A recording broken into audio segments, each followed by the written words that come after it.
Hi, you're muted. Read the background, Ed. Of course I am. Gold medal. How's my girlfriend? Fabulous. Oh, gold medal. Yes, gold medal. Hi. Ta-da. There I go. Now I know who you are. Well, all right. Well, we might as well get started. Today's session is going to be basically an open session. I have several topics that I'd like to do. We're going to have, let me just give a little introduction, Amy, and then we'll have you do your piece. Is that okay? Whatever you like. My time is your time tonight. Well, it might be better to wait a little bit to get more people on for you rather than do it early and then have people come on afterwards. So we'll do you in about 15 minutes. Is that okay with you? That's fine. I am not in a hurry. Okay. And you're welcome to stay for the whole time, clearly. Thank you. All right. So several of the things that are on my mind that I would like to get some discussion from the folks who have checked in relate to these topics. So you can either write them down, pick your favorite, or come up with something else if you wish. One I wanted to discuss was with the increase in membership, we need to have a reassessment or an evaluation of how we're going to handle making the new members that come in the club, some of whom are new to amateur radio, welcome, and give them the kind of Elmering that's needed. One Elmering possibility would be to assign an Elmer to someone who needs it. Obviously, if someone's upgraded from general to AE, they wouldn't need necessarily an Elmer. But you know, I'm wondering if we might want to consider, and you guys could comment on the concept of SMEs or subject matter experts. You might have an Elmer who's an expert in antennas, another one who's an expert in grounding, someone who's an expert in power supplies, CW. And then you can have somebody who would be an Elmer that you would call if you wanted information in that area. And that's something we can discuss. You know, it may not appeal to all. My concern is that if we assign someone to an Elmer, that's a big commitment for the Elmer. And rather than have them say that's too much time, and there's a lot of areas I'm not comfortable with, they may be more comfortable if there's a local area or a specific area that they may be willing to share their expertise. That's just a thought. The other thing I want to discuss, and we'll discuss more, is I have spoken to John Yusa, and John has very graciously offered to allow us to use his facility on Saturday mornings in lieu of the OEM site until that opens up. We would have to put constraints on how many people could be in there.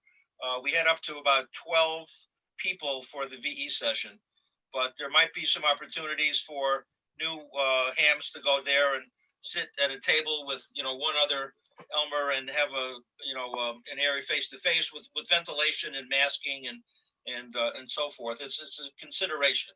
It's not everyone's going to be interested in doing that because of the concern about the viruses, although it is low in the state. It's about 2.5%, which is quite good, but nevertheless, still a consideration.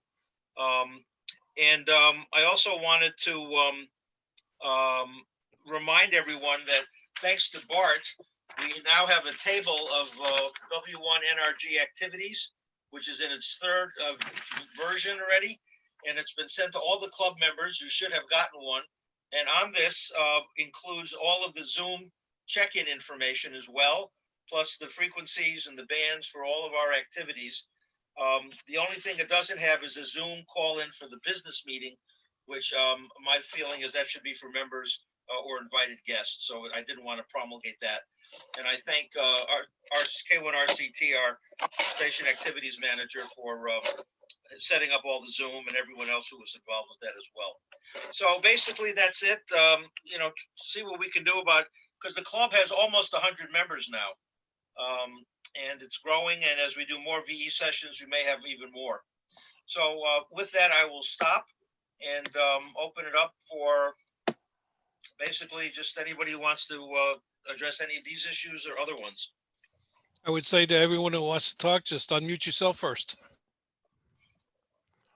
KB1JL. Go ahead. Yes, regarding the Elmer stuff, I think we have adequate resources in place between if John's going to open up Saturdays and we're going to have that Sunday night Elmer session on Zoom. I think we have adequate resources now to help people along. The advantage of these sessions is there's specific questions that could be posed to the group, and the person that has that knowledge can respond to it rather than assigning a person an Elmer. That's just my thought. I'd love to hear from the new people as to how they feel about it. Back to you, Ed. Yeah, I didn't mean that I was going to appoint somebody. Someone would need to volunteer. So assign was a bad word. Thank you for saying that, Eric. I appreciate it.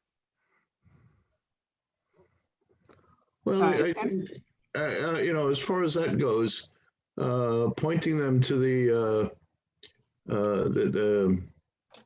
newbie net or the Elmer's Shack net on Sunday nights is probably the best thing, because you sort of wind up getting the wisdom such as it is of the crowd. And questions can be asked there, and if somebody wants to follow up from there, yeah, fine. Give me a call, send me an email, whatever, follow up from there. But point them to the Elmer Shack net as a first resource, which will also help grow that net, which I think is a great thing to do. And I think having that grow is a good thing. N1GY here, Jeff. Down here in Florida, one thing we found was that a lot of people pass their exam and then never get on the air because they got mic fright. So what we did was put together an evening where we invite all the new testees over to somebody's house, usually mine, and we would separate them up into groups and then take handhelds and make sure everybody had a handheld, and they would practice calling one another on the radio, and that got them over their mic fright. And then you can talk to them about the technical aspects of the thing. Anyhow, that's my thought. Casey, 1DOY. Go ahead.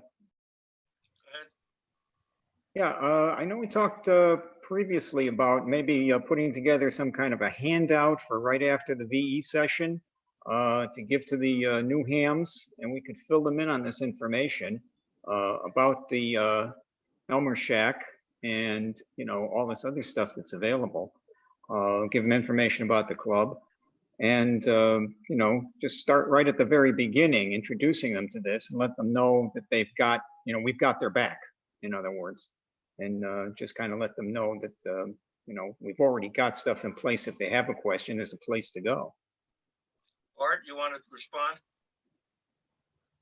Well, I started to work on that, and some others have been helping me, and I'm open to everyone's contributions. If you have an idea for the new ham kit, I'm more than eager to listen and accept contributions. It's a work in progress. I hastily put together a bare bones handout for the past VE session. It was in a hurry, but I think it has the bare essentials. Welcome to Ham Radio. Congratulations. Here's a few links that'll help get you started. And then a couple of pages about the club and the benefits of the club, followed by the activity schedule, the ARRL band plan, and an application. So that was the bare bones that we had for the past VE session. But it's a work in progress. So if you think there's something that would be suitable for it, by all means, I'm open to all the help you got. Sounds great, Bart. John? Yeah, I was just going to say that I think one of the things that should be included in there for any person who passes the test, even for those who don't, is that they're on the Key Clicks mailing list, and they get the newsletter. That at least says every month we're getting something out to them. The only issue we've had with that so far, John, is collecting their email addresses. The last two VE sessions, we've thought about doing that, and it hasn't come to fruition. So without their email addresses, it's hard to send them. Well, we could start collecting them from this point forward. They sign in, and what's their email? Yeah, that was mentioned at the affiliated club coordinators group. They were talking about capturing that information from the application, and they felt it wasn't ethical to do that. The better way was to ask the applicant, can we have your email address, obviously, so that it's not like it was purloined when they weren't looking, kind of thing. So that's a good, and also the agenda, the table, Bart, that we put together should also go in there, of course, because that's got a lot of places they can go and how to link in. It's 7:45, so why don't we have Amy? K1 RCT, I got an input here. Oh, I'm sorry. Okay. Yeah, just wanted to add, most of the time, at least when we had VE sessions at the EOC, we usually put a sign up document at a podium or an entrance table where people usually have to sign in because it's required. And we usually ask them for their email address at that place.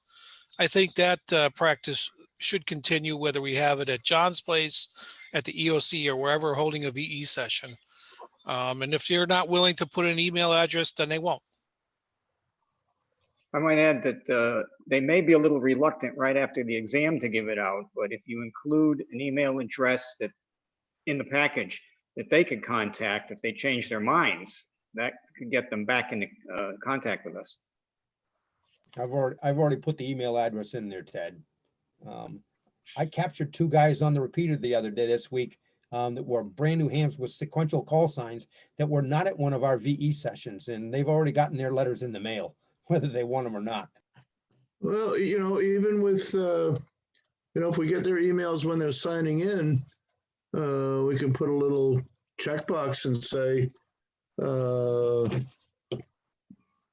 okay to send me stuff, or, please don't send me stuff, or something like that, right? No?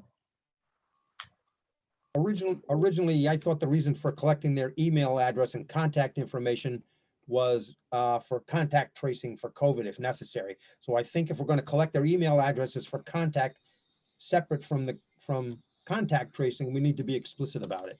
That's a recent phenomena, and you're right about that, Bart. But before the age of COVID, we were asking for email address as a point of contact for us, with the thought that we're going to send you a packet and you can toss it in the trash or reject the email or whatever. But we always asked for it. Even during things like field day, we always ask people, you can stop by, you can slide in, you can operate, you can come check us out. We ask for your email address, and you're free not to give it. Okay, so let's pause for a second. Amy from Gold Medal is here, and there's some ideas that she has that might be useful. So, Amy, thank you very much for coming to the group here. You've been, related to the club in some fashion for a long time, and why don't you let us know what offerings you have that might be of interest to us? Well, we hate it when people have fun without us. So, Ron's going to take care of answering that phone. May I share my screen? Please. Okay. Let's see if it will be abled. You should be okay now, Amy. Go ahead. Okay, 1 second. Now it's too big. And now I can't find my screen share button. So 1 moment. There's Zoom. Hiding. Okay. Do you want me to look and see if there's one? Okay. There you go. I wanted to first of all tell you guys what we do in real life and what Gold Medal Ideas is all about. So they say start a business with what you know, and we started this business almost 15 years ago, and we only know 2 things: barbershop harmony and amateur radio. We all sing, many of us sing in barbershop choruses and quartets in our family. I do, my husband does, my sister does, and others. And Ron's been an amateur radio operator since he was 13. He's a little older than that now. I got my license when we were dating because I wanted to impress my boyfriend. And we got married, so I never had to upgrade, right? So I am WB9URU. I am still a novice. Yes, there are a few thousand of us left who got our licenses just at the time when they were renewable. And they changed my call sign from WN9 to WB9, but they never took it away. They never changed it from novice. So I am officially still a novice. So one of the things we thought we would do when we started this business is that we were going to try to help the organizations that we love, the clubs and the choruses, earn some money based on things that they would buy from us. So we would go around and make friends all over the place and doing these kinds of things. In the meantime, there's also regular business to be run. So we work with a lot of businesses, and people say, why do you go to these little hamfest things all over, and what is that about? And we say, well, look, those are our peeps. That's where we're going. And we know what they're looking for. So they like to have us around. Nobody has to tell us to slash a 0 when we're in Iowa. We know it's not an O. We're not the store in the mall. So people like working with us. And but we also do lots of work with businesses all over the country. Some you may recognize, some you probably don't. Sometimes when people say what Gold Medal Ideas do, we do promotional products, decorated apparel for businesses and organizations all over the country. And we focus on people who wear clothing, get dirty, and need to change. So, for example, some of the things we do uniforms and branded office supplies and things for retail stores, things for fundraisers, things that people give away, gifts that people give to their families and their friends, things for weddings, things for bridal showers, and all the things that people need to have names and logos on. That's what we focus on. So we do logo design. We do fulfillment if somebody wants to order things and doesn't want to ship them, and they want us to take care of those things. We do company stores, which we're going to talk about more in a minute. So why do clubs like to work with us? I have some ideas. When we go to a hamfest, and particularly a club that doesn't know us or that hasn't met us yet, and it's a new experience for us and for them, I say, repeat.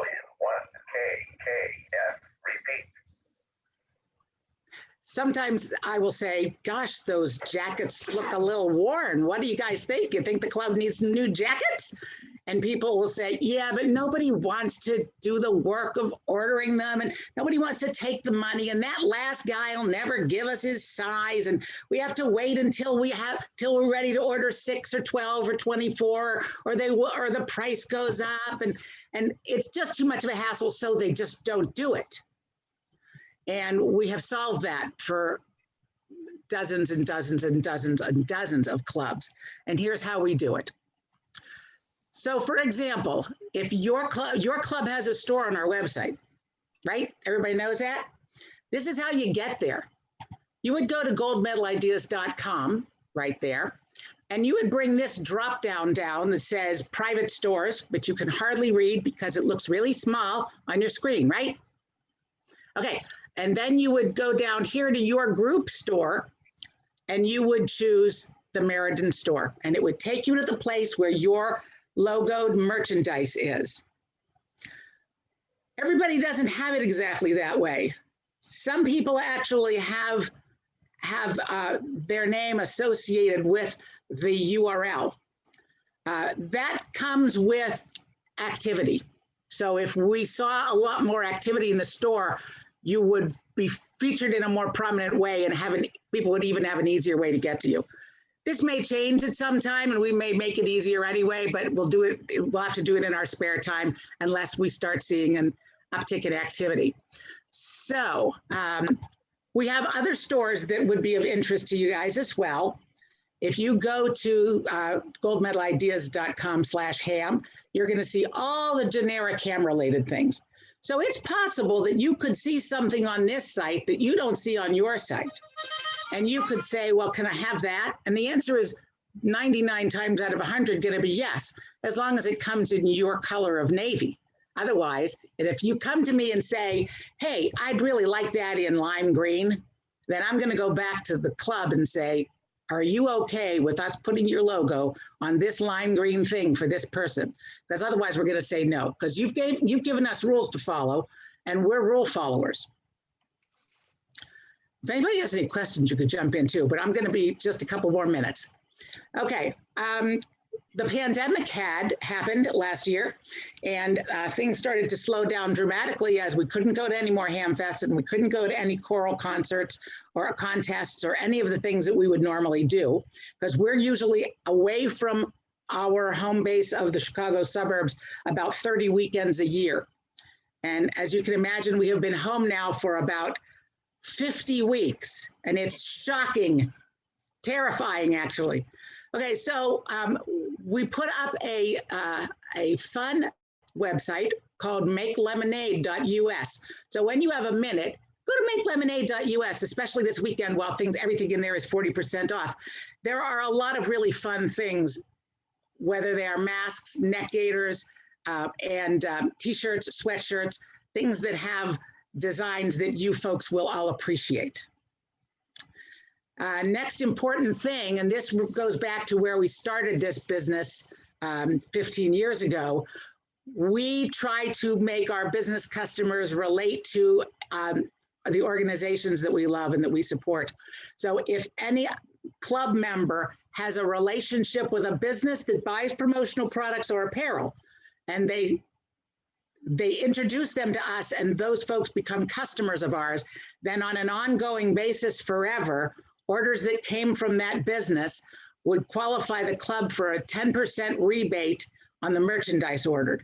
So let's say you know somebody who has a service department of some kind, and they've got 25 employees, and they want jackets for them, and they're very fancy jackets. They pay $100 a piece, because I don't want to do a lot of math, and they pay us $2,500, and we pay the club $250. And there's some money in there. Clubs usually need some money. So, you know, if you're lucky and your club doesn't need any money, then don't pay attention to that. But if you are a club that might want some money to spend, think about us if you know any businesses that use apparel, that use promotional products, that go to trade shows and so on. And last, of course, we brought you two things. Oh, I can't show them that thing because I didn't get it on the screen fast enough, but okay. So we did put a coupon code in your store for you. It's called Meriden 10. And through the end of next weekend, that'll give you 10% off anything you order from the Meriden store. That's by going to goldmedalideas.com, choosing private stores, choosing your group store, and choosing your club name. And I have a little bit of a gift to send. I will send it to John, and you guys can figure out if you want to raffle it off, or if he likes it too much, he just might keep it. But now you know that he's going to have it. So I think you should get him to do something with it. And you won't know what it is until it comes, because I didn't have time to put the picture on my slides. Okay, so any questions? Yeah, one question. If we decide to get thermos bottles, for example, is there a setup fee for each item that isn't something you can embroider, so to speak? Go get, okay. Now I have to pull up the picture of what I'm sending you so that I can answer that question thoroughly. 1 second, because I know where it is. Where did you put it? In the Meriden folder. Ron knows where it is. Somebody knows where it is. Just give me 1 second. Thank you. I appreciate your indulgence. The answer to that question is it depends if we're doing it here. So I'm going to show you one that we would do here.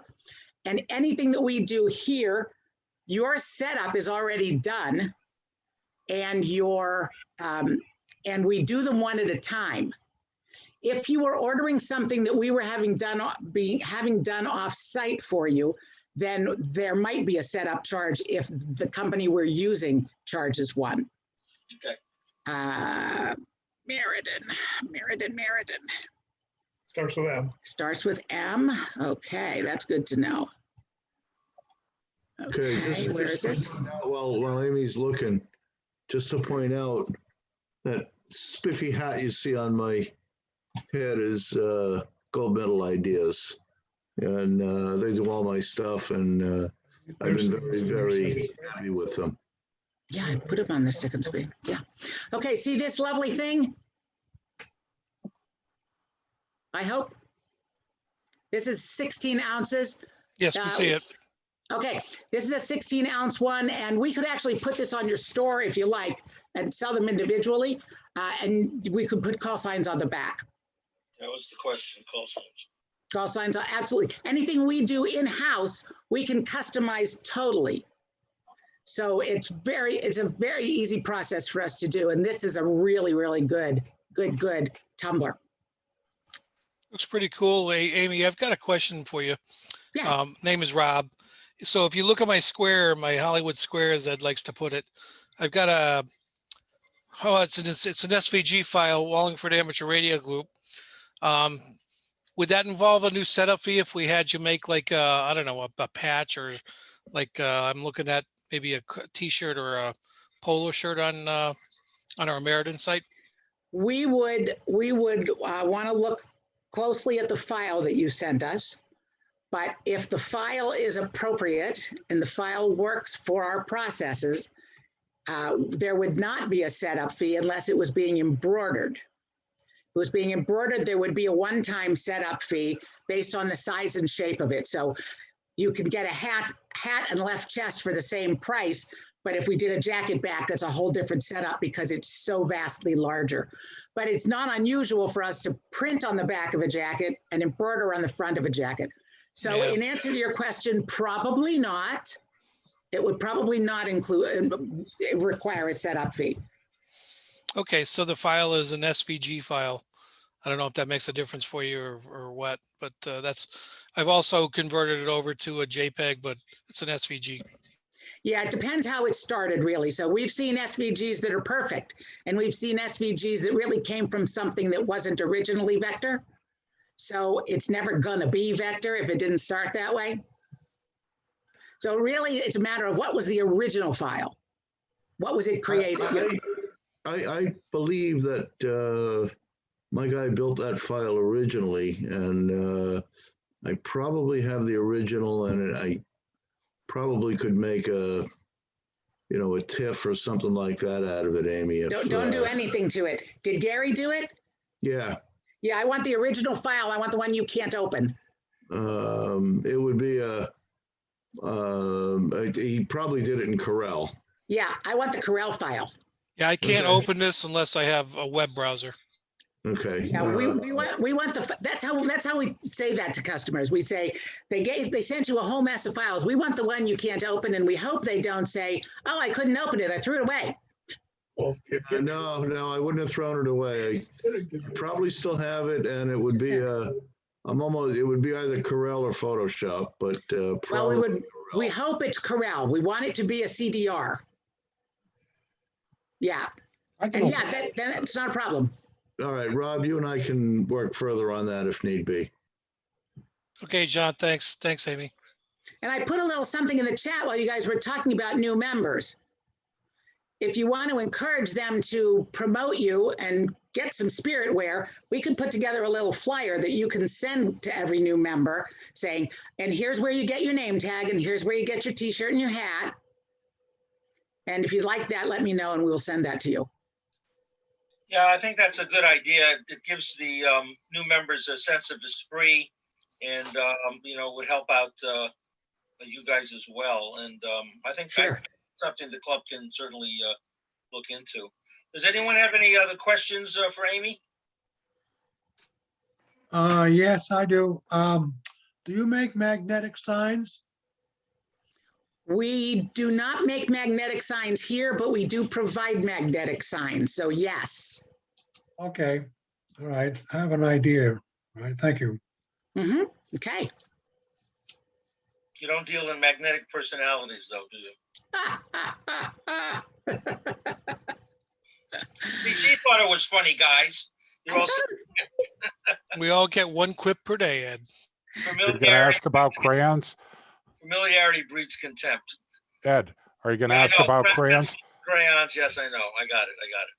How about face masks with our Yeah, club logo on it? absolutely. Very easy. Happy to do it. We've been doing a lot of those. And we put call signs on those too.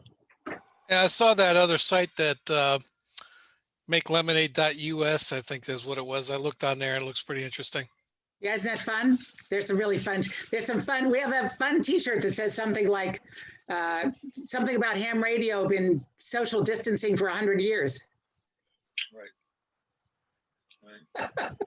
We have to, you know what? It's all about fun at work for us. You got to have fun. If we're not having fun, It should be about fun all the time. It really should. And you're right about that. It should be fun at work. yeah. All right. Any other questions? John, any other comments you'd like to make? It's your opportunity to say something really nice about us, John.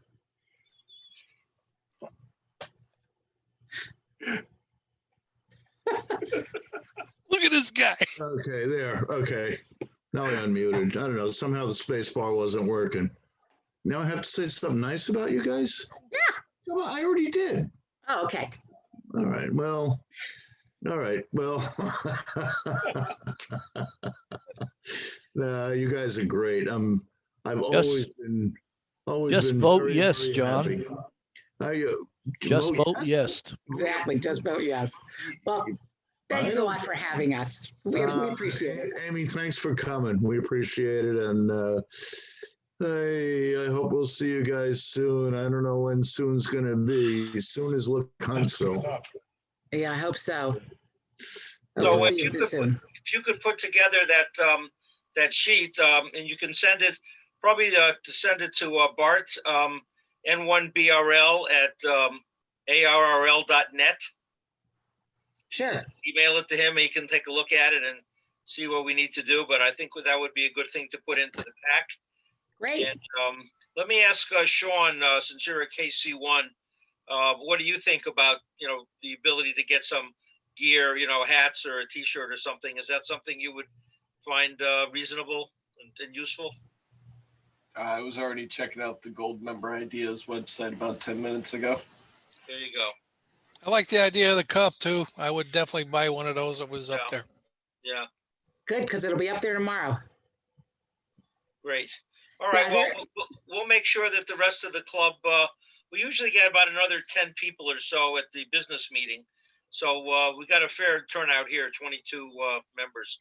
One question, Amy. Yeah. Sorry to interrupt, Ed. Go ahead. Thanks. So I'm looking at the Meriden ARC name tag. How is that fabricated? How is that made? What is it? It's the When you size and send me shape that, of a credit card. what's it And made it of? has plastic. It's so it is the print process is called sublimation, and so you can't scratch it off. Okay, so it's like a No, credit. you It's can't. like a credit card too. It's like a credit card. Yeah, yeah. And Got we it. use our default. There's one. Our default is magnets on the back. If you prefer a pin, you have to beg because I hate them. But if you'd like to have a clip with a hole punch with a clip, we'll do that as well. And that's an option that you probably have on the website. Very cool. Yeah. So you got that like a little piece of metal with a small magnet, neodymium magnet or something like that. Yep. See that? Whoop. Perfect. And you lift it off and you stick it behind your shirt. Unless you have a Well, pacemaker. I like your products, Amy. I've got a polo shirt and 2 hats and a call tag. So Great. Thank you. We appreciate that. Okay. All right. Well, thank you. You're more than welcome to stick around and listen to what we're saying and appreciate it. If you would like, by the way, I can when I get the sheet, you can send it, I'll take a look at it. I'm involved with the affiliated club coordinators, which is 6 states in the New England district. And there are about 10 guys that are part of that from each of the states, and they have the clubs under them. So we can just let them know that that's available if they're looking for a company to do logo work for all the Great. different. There must be 80, 90 clubs in that area. So Fantastic. And I was on your website at the beginning of the call looking around, and I think that Canine ID is going to join your club. And he's going to enjoy being one of those Elmers, because that's so up his alley. When I heard you were doing that on a regular basis, I said, oh my gosh, is that up his alley? So don't be surprised when you see that application coming your way. Awesome. what was the call? Canine ID. Canine ID. Okay. Thank you. All right. There Thanks he very is. much. He's floating behind me. Well, there you are. Oh. Okay. All right. We'll thanks leave a you lot. to it. Take care. Thank you. Thank you. Bye. Okay, so we were discussing Elmering and using John's facility and different ways of approaching new club members. Let's continue that discussion if we can get back into that group, or any other thing you'd like to talk about.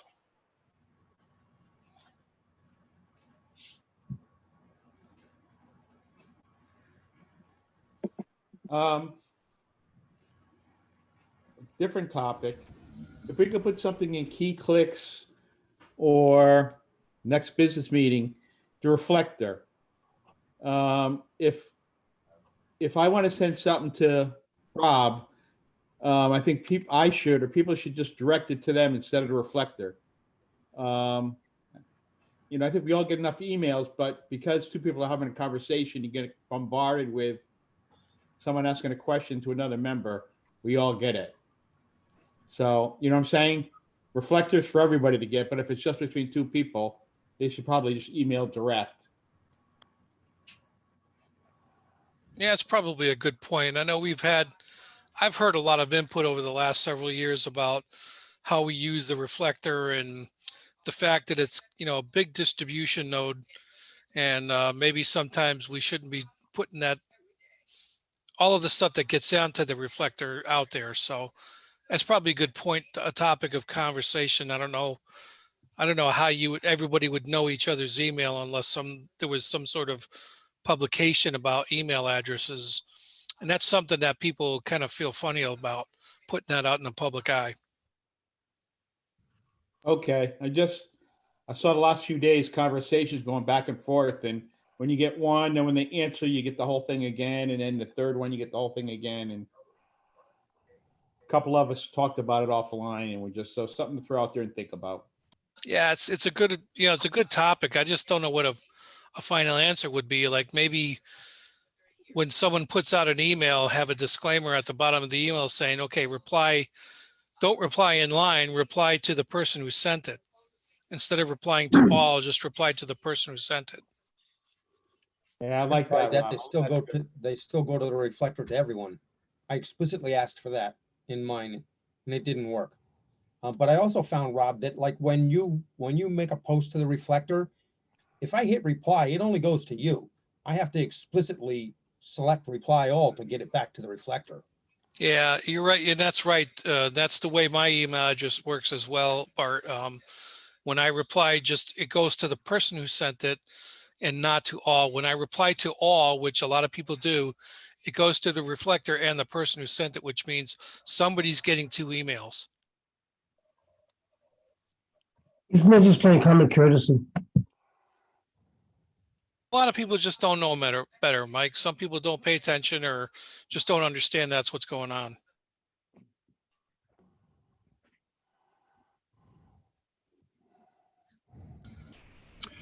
And when's that end? Quick question. Go ahead, Jim.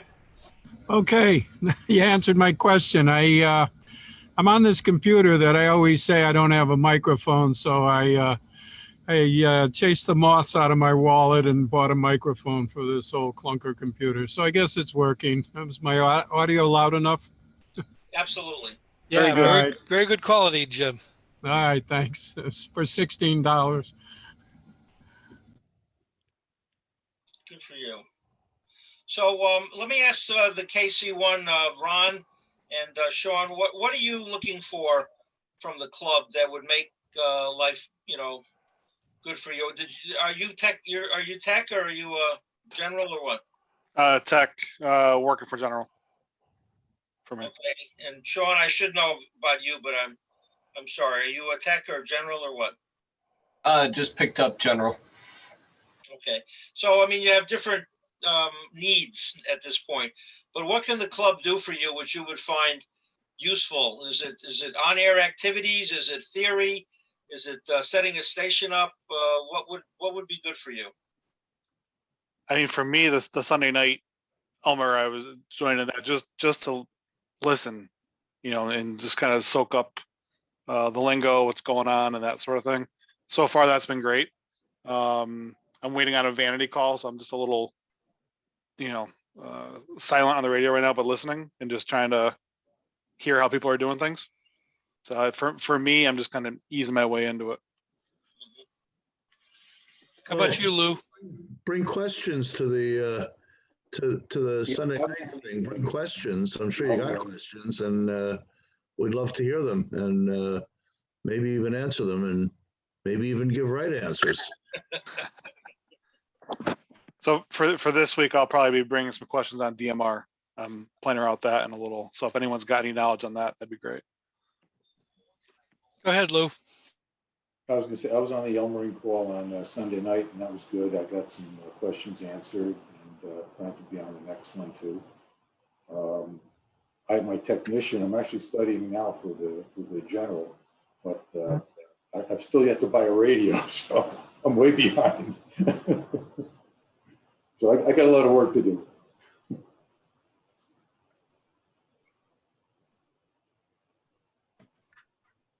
Yeah, for me, it's doing some of the hands-on stuff. Like yesterday, meeting up with Dave at the park, doing the radio finding, fox hunt stuff. Actually seeing the things go into application instead of reading a couple words on a page or watching a YouTube video of somebody else doing it. Actually, like putting the hands on and seeing what does what. And we had switched out one of the Bofang radios for my Anytone, which is a digital radio, and seeing the difference on how just those pieces of equipment affect the radio finding. And he was absolutely amazing, explaining all the science and theory behind it. Dave he's an awesome electronics engineer. And, as far as DMR is concerned, I got KB1JL is very knowledgeable. So is Steve KC1SA. And hopefully those guys are on Sunday night. Cool.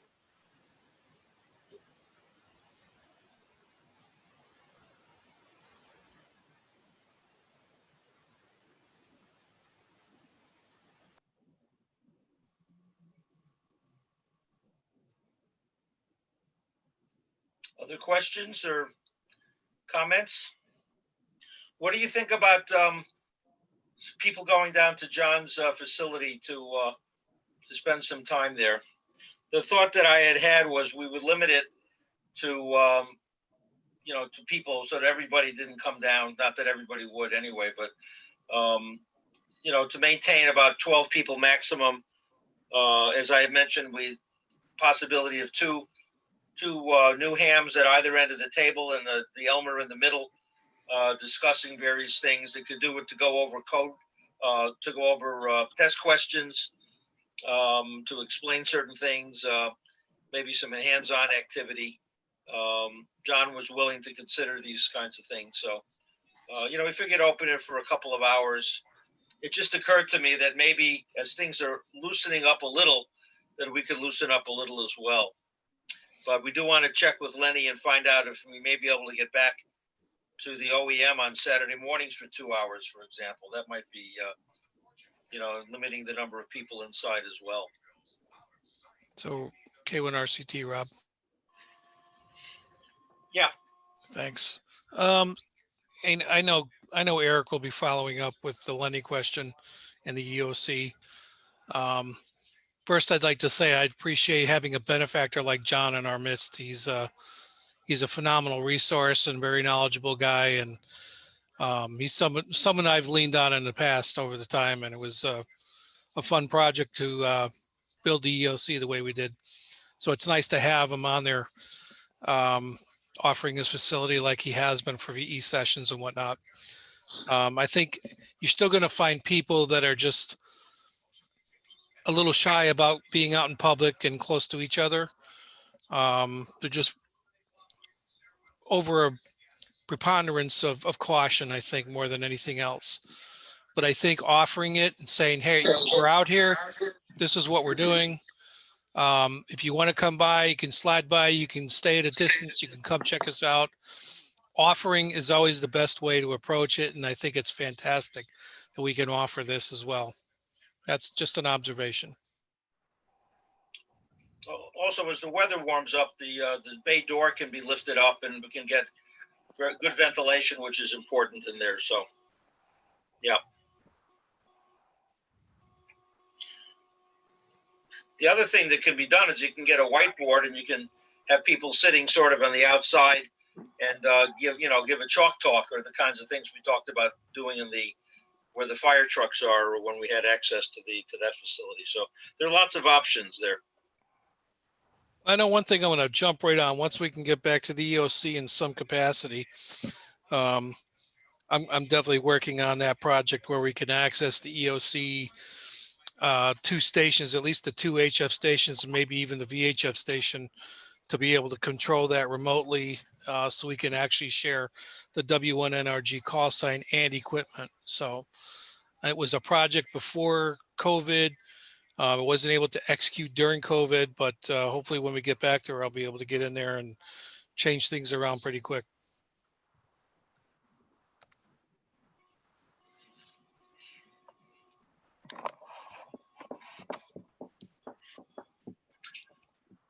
So Bart, can you tell us a little bit about your experience with the new members? How many members have we accumulated over the past month or so, or potential members?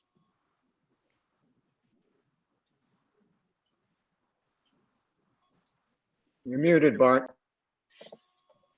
Yeah, spacebar doesn't work. Sort of the same issue John had. I saw that. I haven't kept count of them. Ed, I guess we had 6 from the last VE session. A couple of more in the wind that I don't know whether they sent in their applications. I snagged 2 guys off the repeater just this week and sent them applications. There was another ham. I sent him an application, and you should get it in your mailbox soon. You expressed interest in seeing what it looked like when I send the mail out, so I sent you one as well, as if you were a new ham. Thank you. I've been trying to, the new ham kit, I was trying to make it sort of modular, so that when we have the VE sessions, information that we give to a new tech isn't necessarily the same as we'd want to give to a non-member who just became a general or an advanced. They don't need the welcome to ham radio stuff. So I was trying to keep those parts somewhat modular so we can approach them individually. And then like the letters I sent out this week, I try to personalize them if I can glean something about the individual in advance, just to make it a little more personal, to get their interest. I'm open to suggestions. So we've probably gotten at least 6 recently, and maybe as many as 4 more in the wind.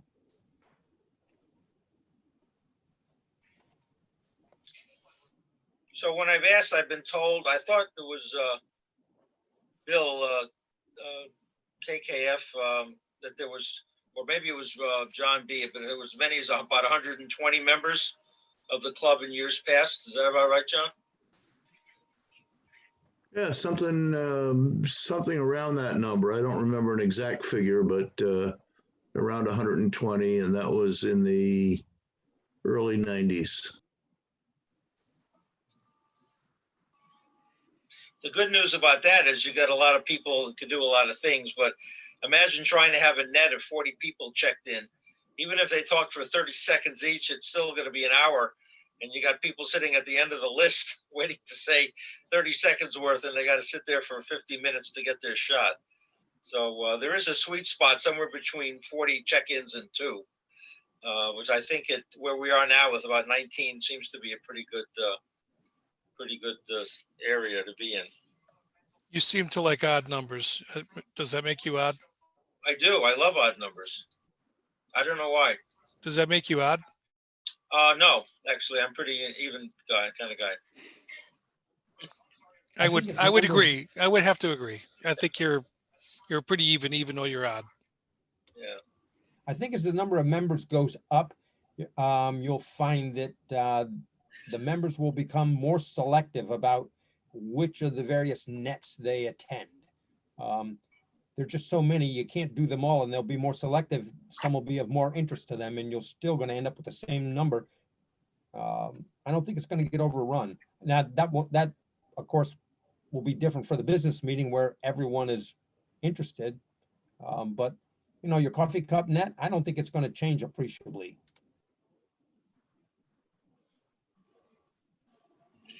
Yeah, we had talked about whether to continue the coffee cup net. There's nothing special about it other than probably what's most unique about it is the time of the day of the week, and in fact, it's usually before the fox hunt, so you get a chance to, get yourself up to speed before you go out hunting. So the thought was, continuing it when the OEM opens again, and I even thought maybe we could run the coffee cup net from the OEM, like what was that, Don somebody's Breakfast Club, Don, forgetting and blocking his name. Yeah, we had Neil, try McNeil. McNeil. Yeah. And so that, that's a thought, because the other nets, Jim, what do you think? Your net at 6 meters. How's you've had more people on that net? How's that going? Yeah, that's going well. I had 14 check-ins last Monday. And I think the coffee cup net seems popular, so there's no reason not to have it continue. Ed? Yeah.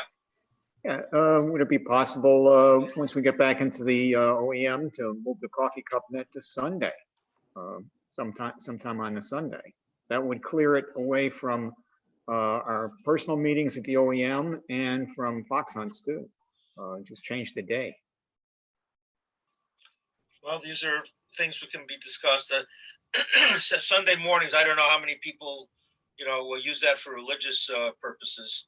So we might need to do it later in the afternoon. But, Friday sitting there, guys, there's nothing on Friday. It's like a day of rest here. So I'm sure sooner or later, someone's going to want to do something on Fridays. I think you should keep it on Saturday morning, just as it is. And when we get back to the OEM, move it there. We already know from the recent members applications, when we ask, how did you find out about the club? More than one have filled that blank in by saying the coffee cup net on Saturday. So it does get their attention, and to have the coffee cup net continue and then just be relocated to the OEM, which means if they're listening, come on down. Yeah, I agree with that, Bart, 100%. I think people have some time on Saturday morning, and I think that's not going to change once the EOC opens. I think that we're just going to find out that people get used to Saturday morning and they like that coffee cup net. And yeah, maybe just to run it from the EOC if you can make it down there. Well, the only concern I have is the noise in the room, which we're not really thinking about it, but when you're on the radio, it might be, distracting. And how many people are going to be busy doing things there so that they don't want to take time to, unless you walk around with a microphone and, say a few words, for your 30 seconds. But we can work all that out. As John Yusu would probably say, that's a good problem to have. So it's a good problem to have. And number two, we're going to be distancing ourselves from each other probably just due to human nature, if nothing else. So that's probably not going to be an issue once we get back in there, and people will be used to that kind of thing by the time it becomes a problem. And like you said, it's a good problem to have. Yeah.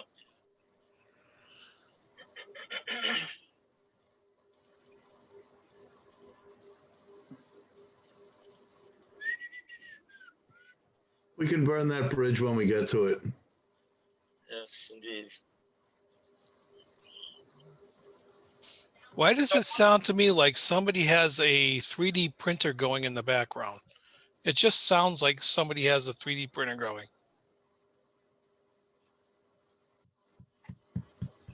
So let me throw out some things people have mentioned for new members when they come in. One group said that what they give a new ham when they come in to the club or a new member is a year's free membership. Others have talked about giving a Bofang radio. There are a variety of things to, welcoming gifts, I guess you could consider them. Is there any sentiment to doing that?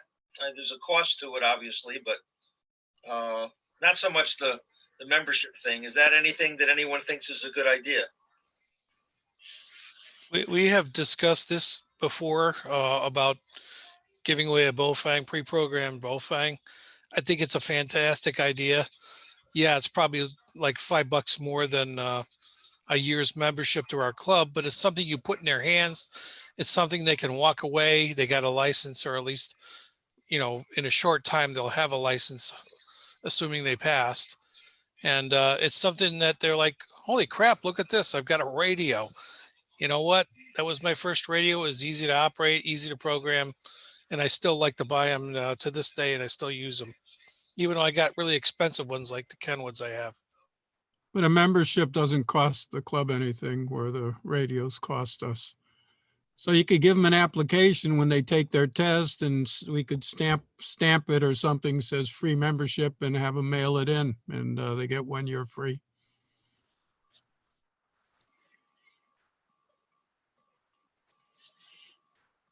Al says they used to give new licensees memberships for the rest of the year.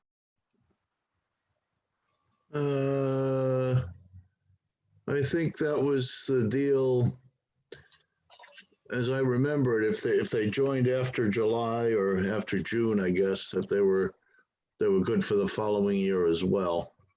If they pay their dues, I wouldn't be opposed to then, if they pay their dues, give them a Bofang or something like that. Well, we got their 15, or if they're paying the junior penalty, we got their $20. So okay, then that Bofang only costs us $10 or $15, or whatever it is, and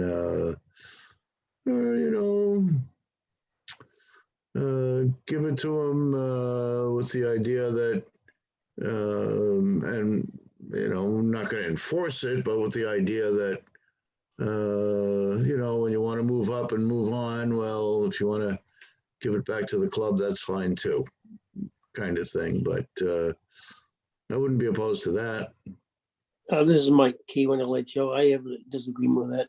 Why would we give away a radio to somebody? We never did it before, and I don't think it'd improve your membership, number one.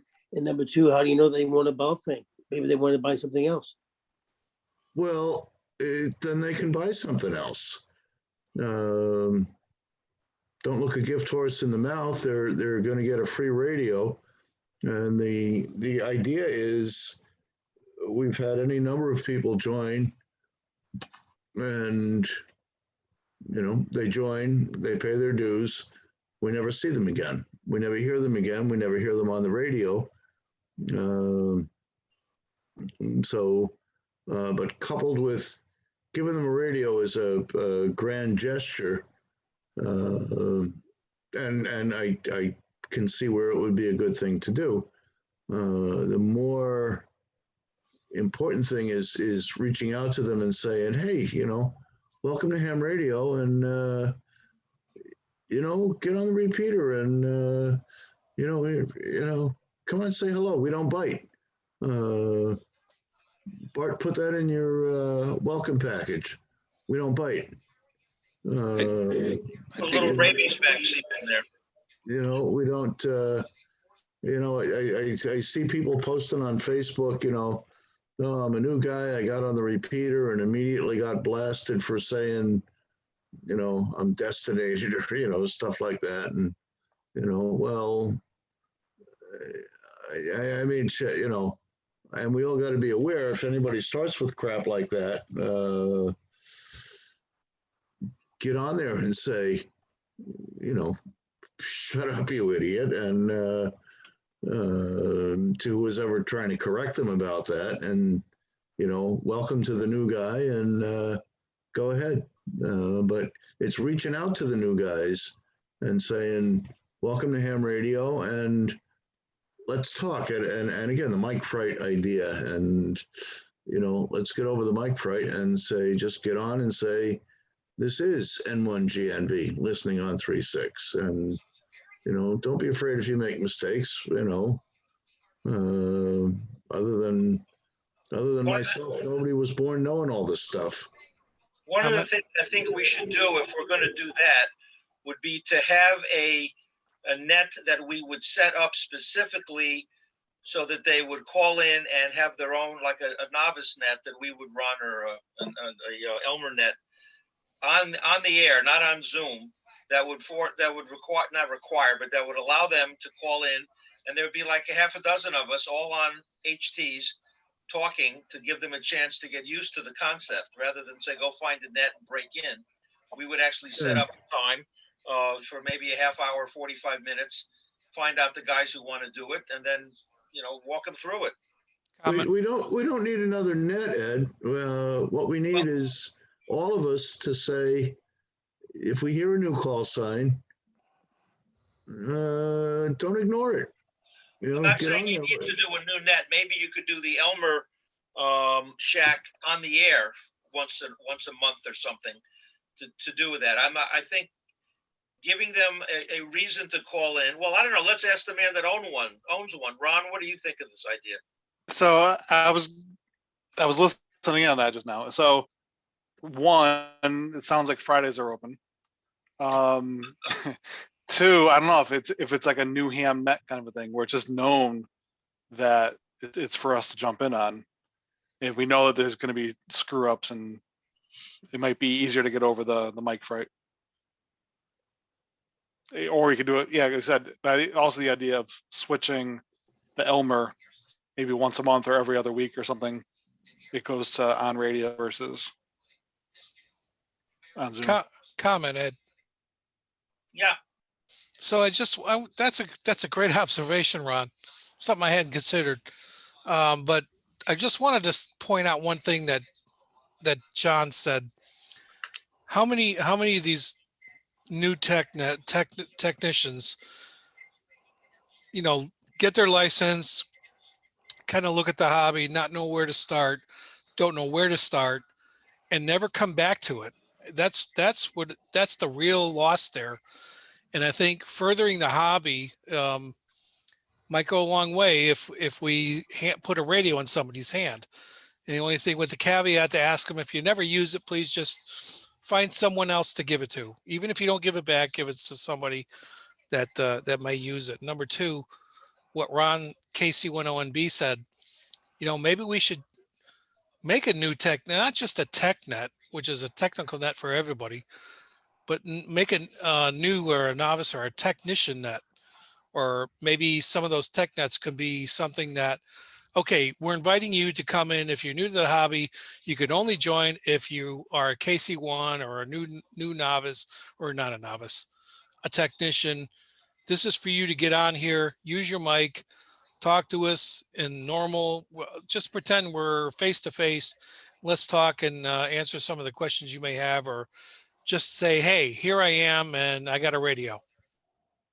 We had a perfect example earlier tonight, and I'm sorry he left already, but Lou, and he's newly licensed, and said, well, I haven't bought a radio yet, and he's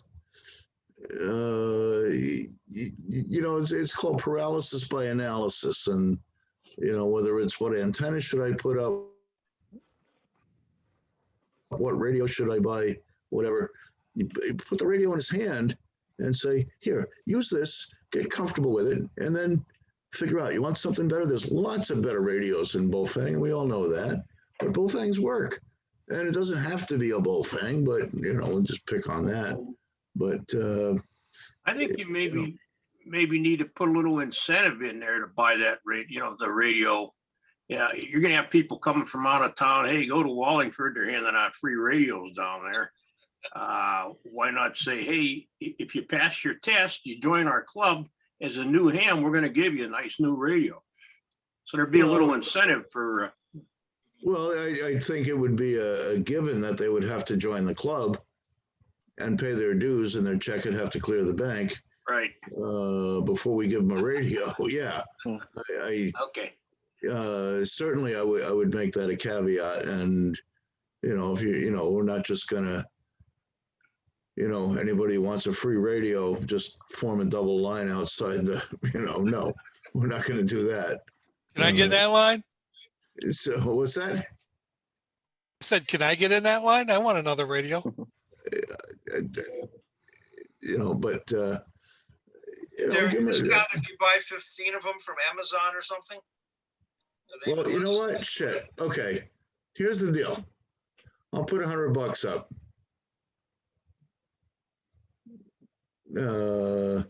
I'll put $100 up for buying Bofangs. Good for 4 or 5 of them. Well, I'm not going to buy them. Somebody else can do that part about it, but I'll put $100 up. You might find some competing support. I just want to make a comment too to what you said, Rob, that I totally agree that if somebody doesn't want the Bofang, they can give it to someone. And I would also suggest put in the Fox Hunt repeater, Fox Hunt frequencies in there. So, I mean, anyone not even licensed can use that. Like, hey, here I have a tech license, but they bring their friend, get someone else interested in it. Pre-program every single channel you can with our repeater. And then the 3 that are left over, those are the Fox Hunts. Yeah, that's a fantastic idea too. One extra thing. Yep. Yeah. If somebody decides they don't want the radio, we should tell them, feel free to give it to somebody else. Make sure they're a licensed ham. Don't just give it to the kids to play with, because, it's programmed with the amateur frequencies. And we know not to do that, but a new ham may not. So, tell them it's a small radio. It's not a toy. You got to be a licensed user. Well, that was going to be my question: are there rules against? I mean, when you call HRO, they want to know what your license is before they'll sell you a radio and so forth. So Amazon, fortunately or unfortunately, does not. You don't? Yeah. I just want to make a quick comment on that I bought my Yaesu when I first started studying for my tech, and I wouldn't have been able to get through my tech if I didn't have that radio. Because I was listening and I was programming things, and it made it tactile. I was able to go, oh, that's what I'm reading. Now I get it. I see the frequency changing, so kind of a different take on that. I wasn't transmitting, obviously, but I was playing around with it. Well, John, I appreciate the offer clearly, but do you think the Treasury should be, if you buy 10 of these radios, it's like $150, $200. I think the club probably could afford it. I think your gesture is wonderful, and I think it's a good idea. But I think we should look into the possibility of the club supporting that, because it's a club activity. Just to put that on the table as well. But I certainly think having a net that's set up where they would call in, and basically it's not a rag chew for the other club members. It's intended for people with the Bofang in their hand or whatever for the first time, getting used to things. I think that would be very, very useful. Well, again, we get back to the point of, we're great at these grand gestures, but it's the outreach and letting people know what we're doing and getting the word out and that kind of stuff. And we fall down on that. And I don't, and maybe I missed it, and maybe my old memory is failing me, but I don't think I saw something out today, an email to the Reflector saying the meeting is tonight and Gold Medal Ideas is going to be there. And, I mean, that was nice of them to come, and okay, they're doing it to make money. I appreciate that, but don't forget, meeting is tonight at 7:30 and whatever. I think we fall down on that stuff. Well, it was announced several times, that everyone knows there's an activities meeting. We certainly can do a good job with that, but, the club is changing. Its outreach is improving. We're little by little, we're looking at areas, finding where we can improve. And then Bart stepped up and, got a packet put together, which resulted in some members, and certainly our comments are appropriate, and we can certainly advertise more. I think this, the activity sheet that Bart put together has all that information in there. We'll promote that as well. We might even consider dropping a few thousand from a low-flying B-52 over Wallingford. You never know. We do that. Hey, we make engine parts for the B-52. Do you? They still make them? Oh, yes. They're on a big upgrade. How about for the F-35, Rob? Yes, sir. We make those as well. I have a question on the Bofang. Can John buy them wholesale directly from Bofang?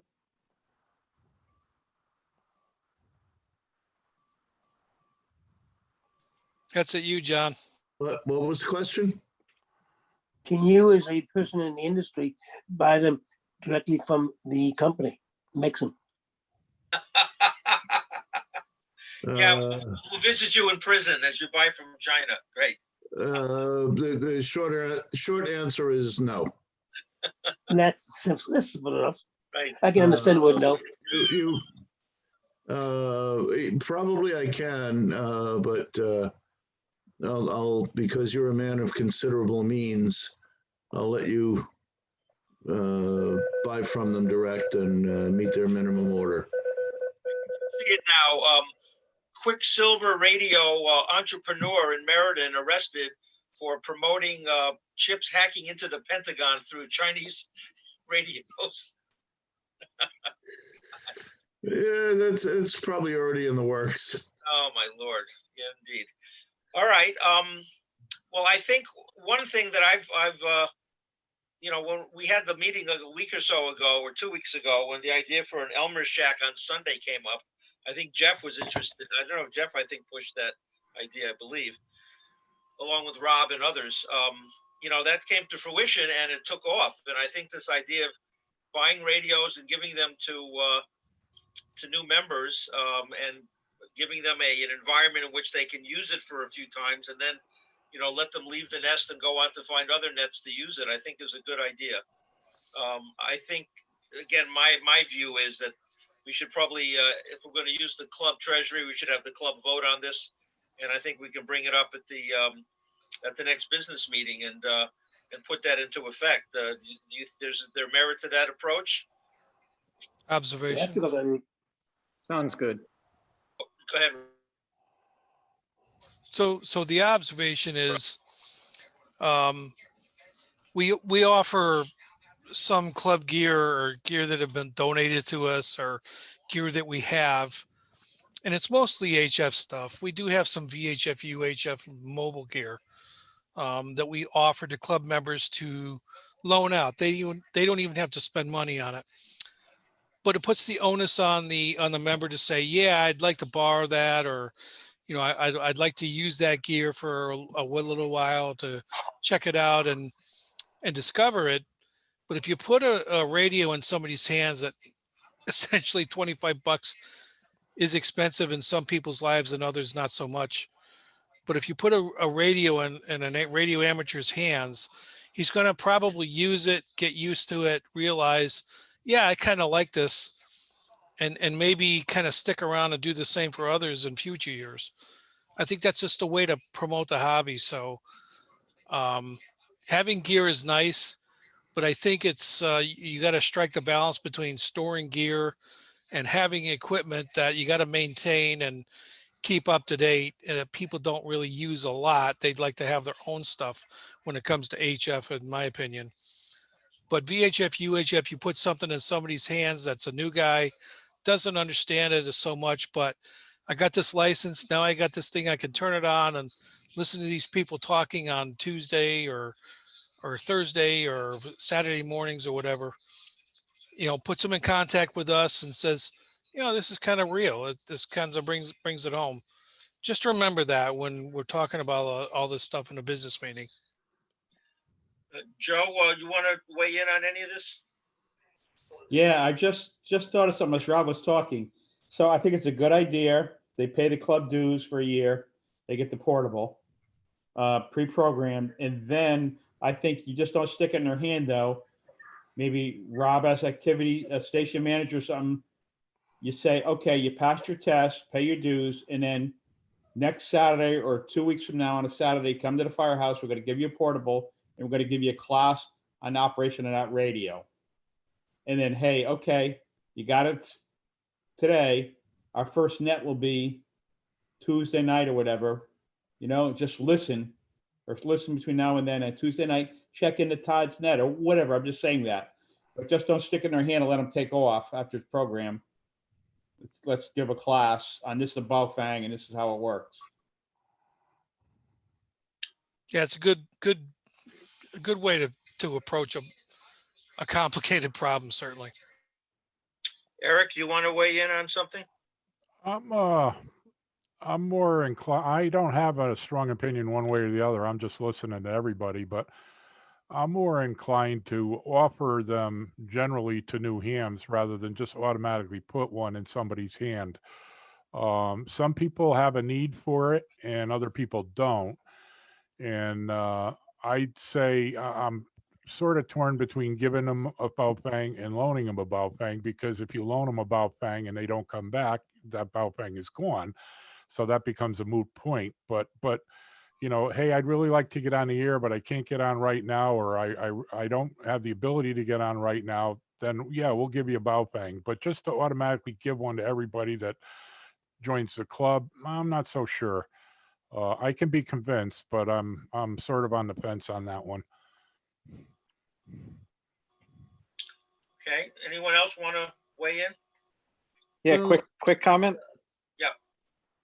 So I think he's gone, but Jeff from Florida, I forget his call sign, he made a really good comment, which I completely agree with. That when I first got my license, I absolutely had stage fright, that I didn't know what to say. You know, I was so nervous about mucking up the rules and forgetting my call sign. And, you know, I had it on a piece of paper, and I was super nervous. And my brother and I actually set up a time to use this repeater, our repeater, to call each other. And we happened to miss each other. And Rob, it was funny because Rob was on the repeater, and he was actually my first real contact. And I felt like that was sort of like, oh, okay, just, you know, trial by fire. I figured it out.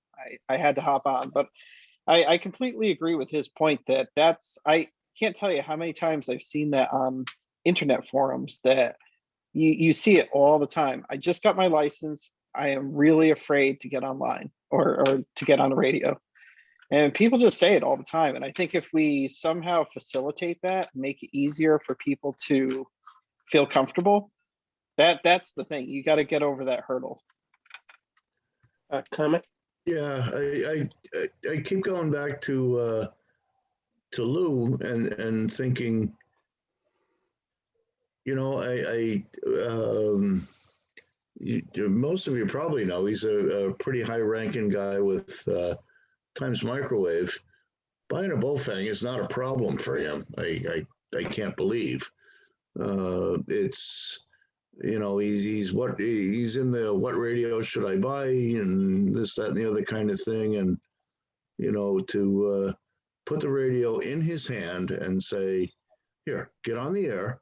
And as Joe mentioned, maybe with a quick training session, you know, somebody in the next room with an HT and just work the repeater and work simplex and, you know, get on the air. And, you know, he if he sticks with it, he'll be a great ham, and he'll enjoy it and have a lot of fun, and he'll upgrade his license and he'll get on HF and this, that, and the other kind of thing. And, you know, got to get him over that first hurdle.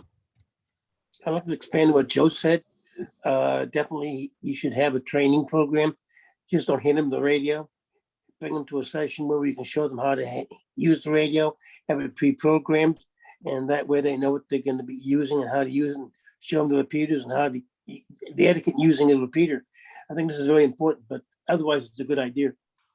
Could we tape that and put it on YouTube so they could go back and refresh themselves if they want to, you know, if they, you know, want to check it out again?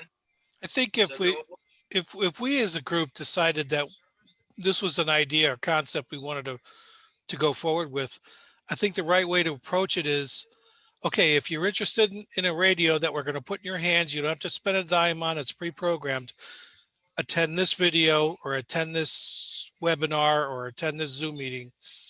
And we're going to show you how to use it. We're gonna have a tech net. You can listen in if there's a way you can do that.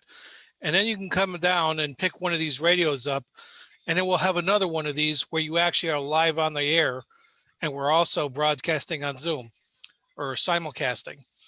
So I think that's the right way to do it. Show them how to do it first, put it in their hands, and then immediately follow up the next week or in a few days to say, here's an opportunity. We want you to get on. Sign in with your call sign. We'll make a space for you because you're a new ham with a radio. Here it is.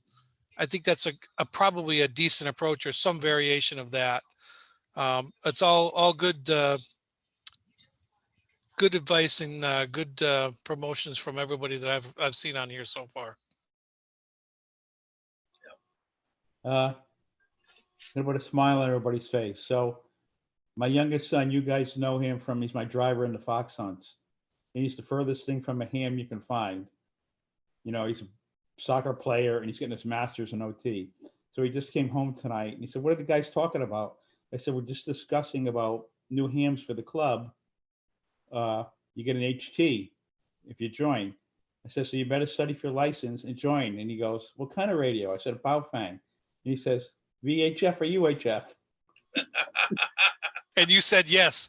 Your head exploded, right? Whatever you want. Great. There you go. All right. On that positive note, is there anything else? Because it's about 9 o'clock and it's past everyone's bedtime. Mike, did you want to say something or are you gesticulating? No, I said my piece. Okay. All right. Any other comments? By the way, a note to Ted, you had talked about net etiquette, and I'll mention a little bit about that. Maybe I'll get on one of the tech nets and talk about net etiquette for one of the sessions, because it was a good point you raised about, you know, knowing the right way to do it. Because we had one ham who kind of jumped in, hadn't been on before, he didn't know what the protocol was. Took me by surprise, actually, when he started talking about his fox hunting on Saturday, but that's a good idea. We can certainly do that, Ted. So thank you for bringing that up.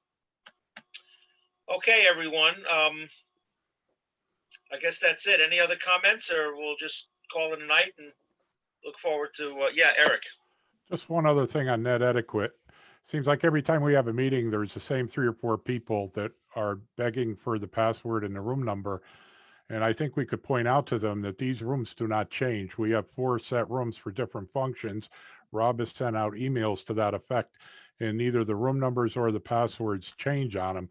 So if they wanted to print that email, or maybe we could get Gold Medals to print up a refrigerator magnet with the information on them, we wouldn't get this plethora of emails every Thursday night just before a meeting.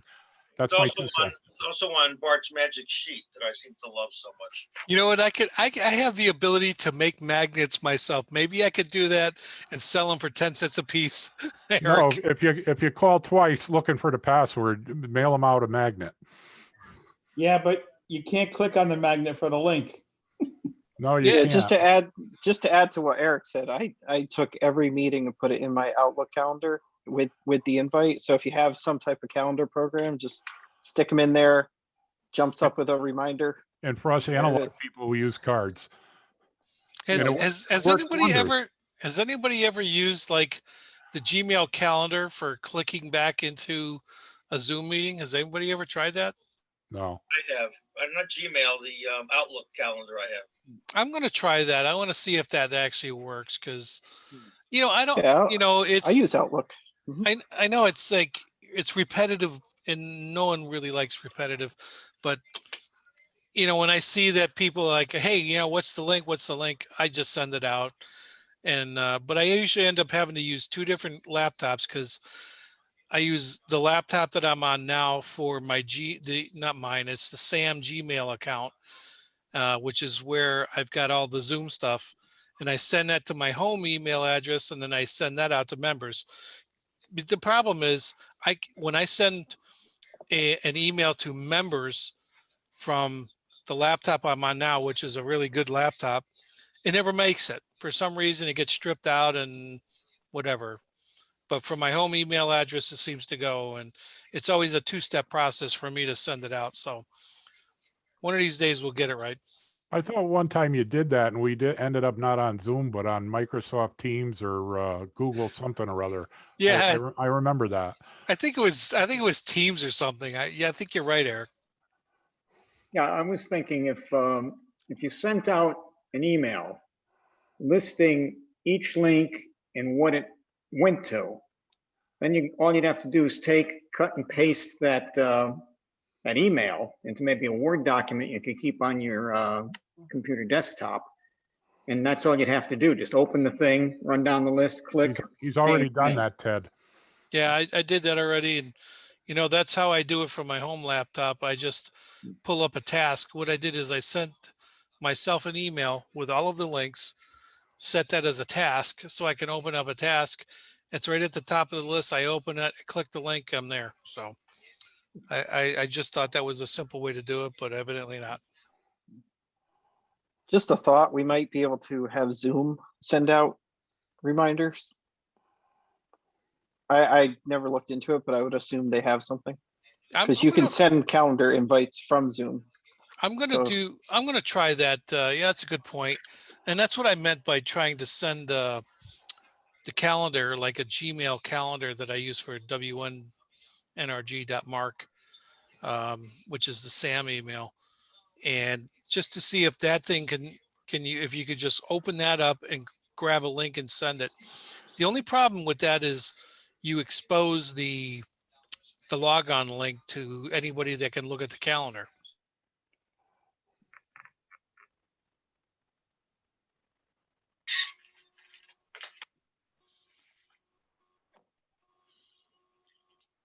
Okay, shall we call it a night? It's 9 o'clock. Motion to adjourn? Second. All right. Just adjourn it. Sounds good to me. So be it.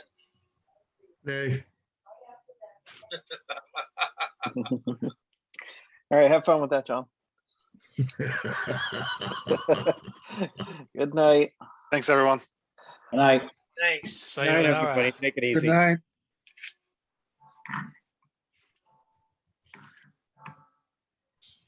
Yeah, Ed, I recorded this, FYI. Yeah, I saw that. Hey, Ed, Yeah. can you lower your camera a bit? I got a beautiful picture of your ceiling. Oh, that's better. I did it because I have I was doing something and I now have a white haze over the screen. I have a red X at the upper corner and I have an escape button. I was afraid if I did it, I'd lose everything. So I tilted it so that I could get rid of the white image and see everybody. So I'm gonna exit now and see what happens. That's better, much better. Looks like the You look current, Yeah, you look like your friendly self. It says Zoom meeting Yeah. is not responding. much better. Looks like the sitting president has some sandies, launched a some sort of attack on Iranian forces in Syria. Yeah, good evening. Right now I'm in the middle of a Zoom net that started, so I'll just say good evening to everyone and back out.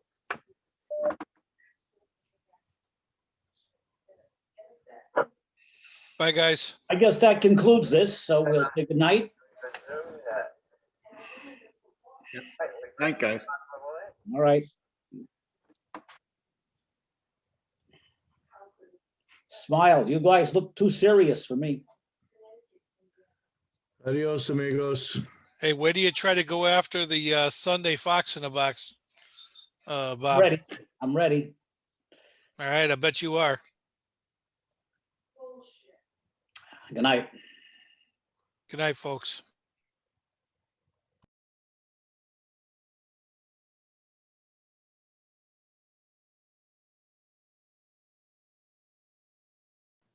Hey, Rob. Hey, Joe.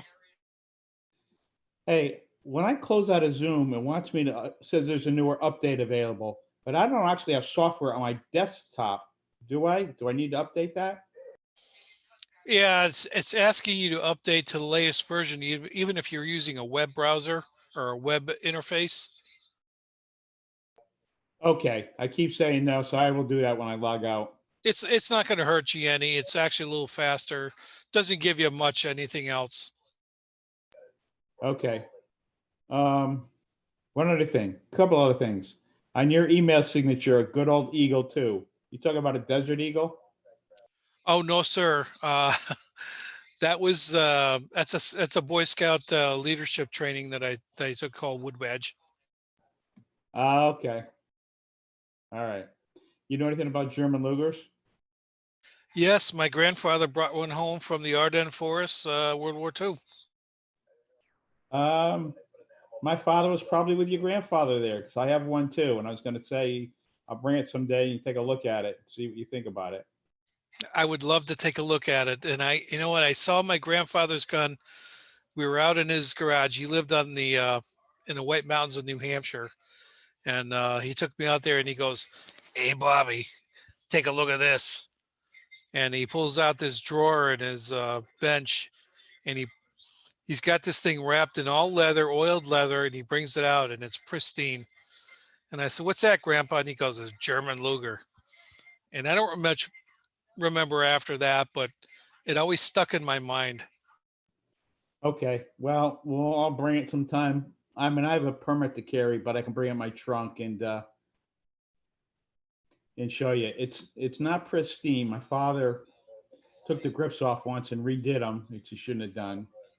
And my younger brother, as a kid, on the leather holster was a, not made out of tin, like white metal German eagle with a swastika, and was the backward through the leather and bent, and he took that off, and I don't know where that is, but I would love to take a look at it, Joe. I swear.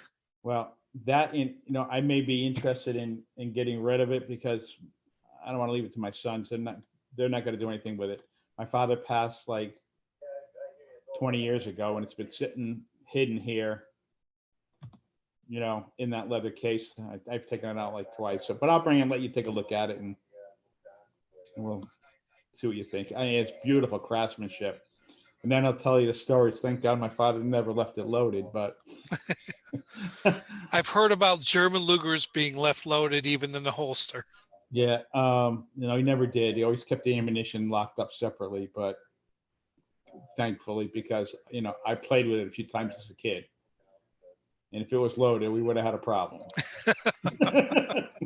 Sometimes those guns went off all by their lonesome without any help. Well, I knew enough to make sure it wasn't loaded once I cocked it. but the trouble is, how do you uncock it so he doesn't see I touched it? You know? I get it. I'd love to take a look at it, Joe. Okay, we'll do that. All right, thanks, Rob. We'll see you soon. We'll see you soon. Take care, Joe. I think K1JCL left. Oh, here he comes. We're still here. All right, Joe. Well, we vacated premises.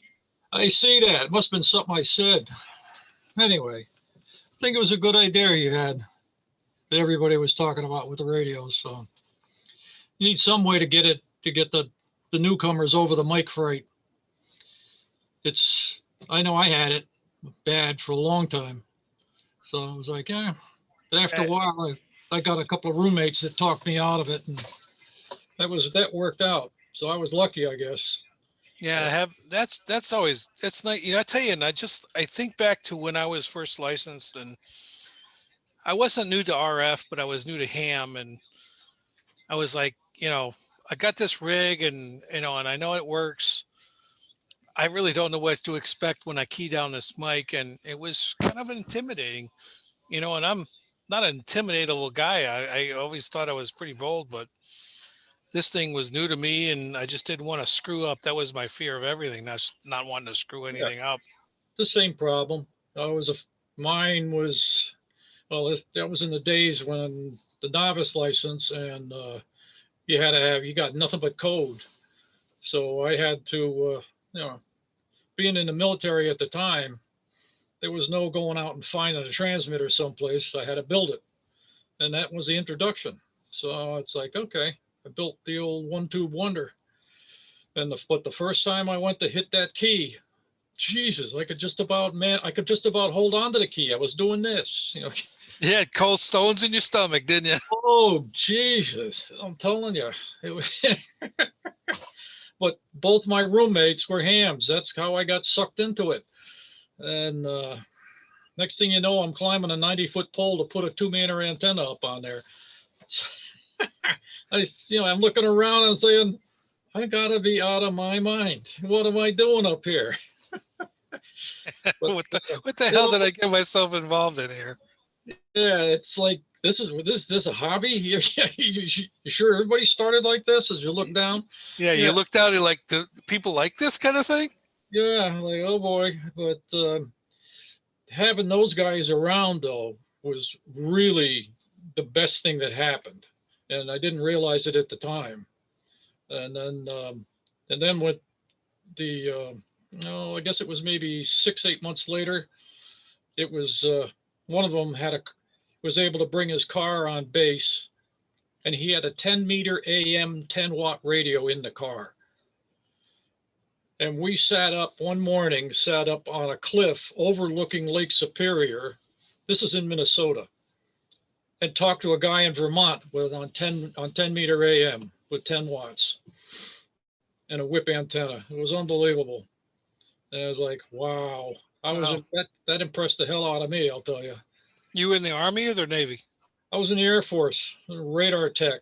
Air Force. Yep. And both of those guys were radar maintenance. So it was interesting. It was an interesting time. So I had plenty of expertise around if I had questions. But getting the new guys going, yeah, it's a tough nut to crack, because you really got to kind of get up close and personal with them. It doesn't bite, promise. And the first guys you talk to would probably be good if it was somebody in the club that knew what it was about. Right. So you wouldn't get somebody that was trying to correct their grammar or something on the air. That's exactly my point. You don't need to get someone on there just trying to say, hey, you got this wrong. Because you know what? When I'm first keying up that mic, I know I'm going to get it wrong. What I want to know is what I did right. So I can just remember what I did and say, I'm just going to repeat that behavior and get it right the next time. Yeah. They need to know what they did right, and they can figure out what they get wrong because you didn't make a mention of it, or, maybe someone wasn't so happy with it, but they don't need to get corrected. That's the last thing they need. Yeah, especially in front of a group. That's the worst. So Because I've had things happen, not on ham radio, but being corrected by somebody else in front of a group. Like, oh boy, that's the kind of thing where you just want to crawl under the table and stay there. Honestly, that was my first experience in ham radio. I got on there and said, I was looking for you guys during field day and couldn't figure out where you were. So I didn't really try to figure out. And someone asked me, well, why'd you do that? So yeah, got that one wrong right off the bat. Oh, well, say, so what? If not, that's the only mistake I make in my life. I'm beautiful. I know that's the worst of it. Not a problem. Yep. All righty, sir. I'm gonna go try to finish my supper. So we'll see. Catch you guys later. All right. Take care, Joe. Maybe Take we'll care. see you Saturday, Sunday. Yay, early. Oh, right. Saturday's not looking so hot. It's iffy. Sunday afternoon is not looking so hot. It's Really? iffy. Yeah, they're talking about more rain of some sort in the afternoon, but they said, oh, but it'll be a pretty day on Sunday morning. I said, well, great, but that doesn't help too much. So, well, we'll see if Dave wants to go out, and even if he does or doesn't, I'm probably going to put out Fox boxes.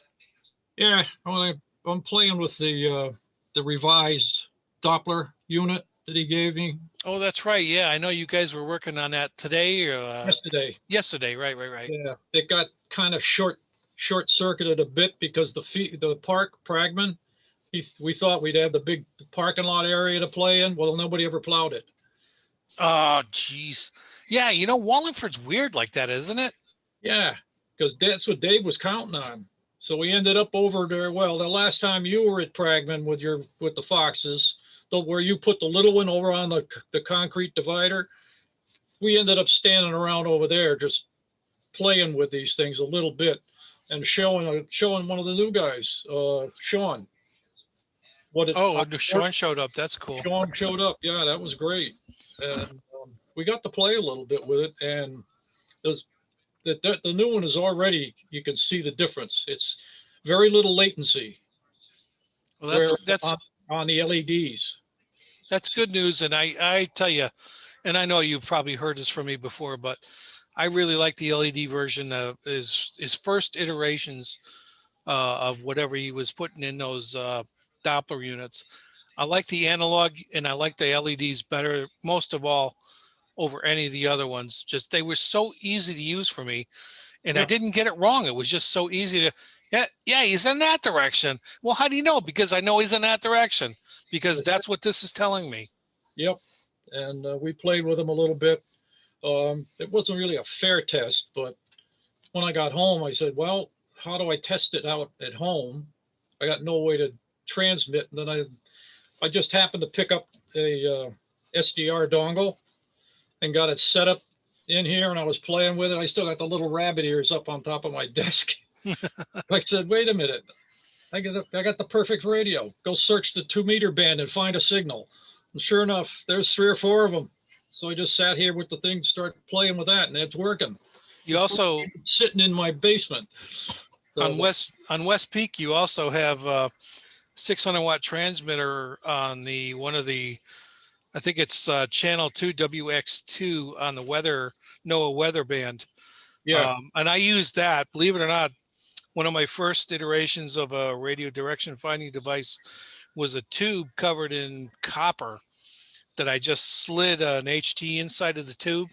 I think I saw you with that. Dude, the thing actually worked, but it was a 600-watt transmitter. Yeah. But it worked. I was actually pointing at West Peak when that thing worked. So I thought, hey, I'm golden. It worked. But when you get down into milliwatts or 1-watt kind of stuff, not so much. Nah, I know. One of those little loops that I was playing with, that's kind of like what that taught me. If I was close enough, like within 100 yards, it would work okay. But beyond that, useless. Just nothing there. So I said, well, what did you expect?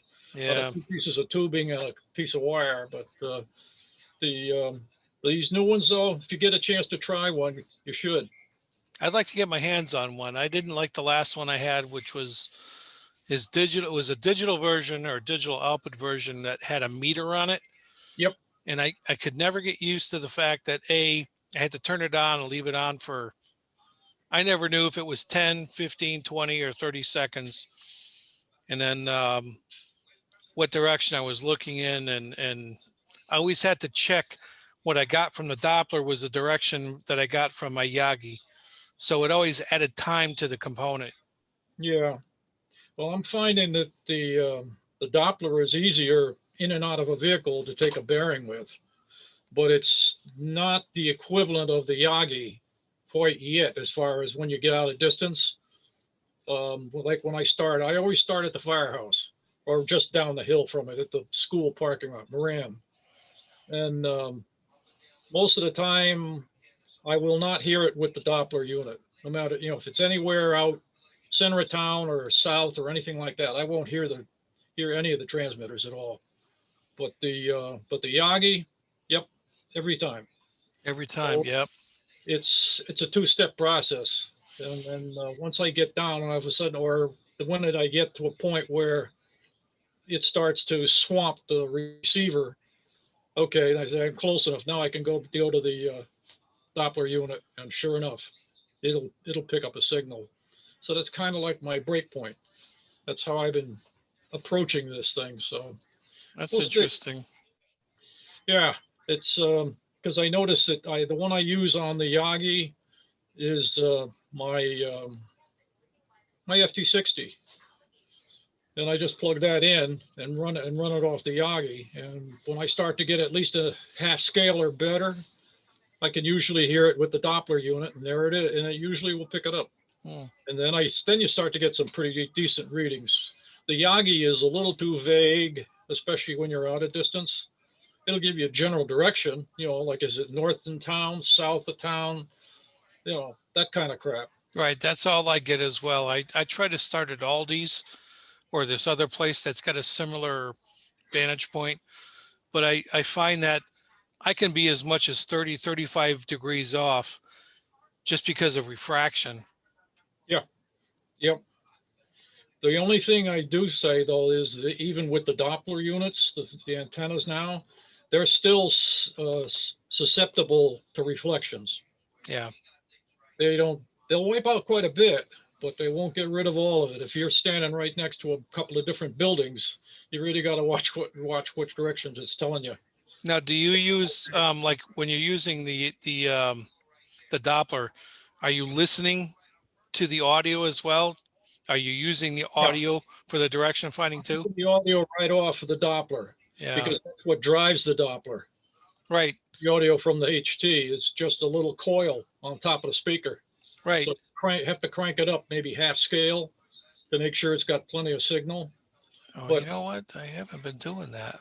Maybe that's an important thing that I never really considered the audio volume as a component. Maybe that's been my mistake. Yeah, I didn't either until Dave was mentioned it one day, and I go, oh, because usually it was so loud. I said, Christ, the whole neighborhood hears it. But no, he said it needs a good strong signal because it's just an audio coil that you're dealing with here. So I said, okay, all right, that makes sense. Okay. And, so now I run it at least half scale. Well, I'm going to have to get with Dave and get one of his new iterations. It will have some, because all right.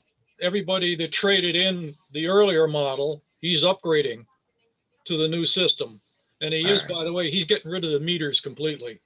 Is he really? Yeah. Yeah. He said they're expensive, they're too hard to mount, and they seem to have too much latency. The circuit just is not enough to drive it that fast. Or I guess maybe it doesn't have enough power to drive the meters that quickly. So yeah, that's what I saw the same thing. I saw that, going left or right or seeing left or right was just, there was too much lag there. It was just not intuitive. Yes. So I tried one once, but I found that I had to concentrate on moving very slowly as I did it. As I made a sweep across the spectrum here, I had to move very slow. Otherwise, it was up and down, up and down, up and down. Yeah. Wait a minute. What are you trying to tell me? Yep. That was the other little note that I found. But that and the volume on the coil should help. Yeah, I got to remember the volume on the coil. That's important. I never, Don't yeah, throw away I that Yagi. never crossed my mind, Joe. Don't throw away that Yagi yet, though. Okay, yeah. All right, bud, I'm going to let you loose. Take care. Take Catch you care, later. take care of yourself.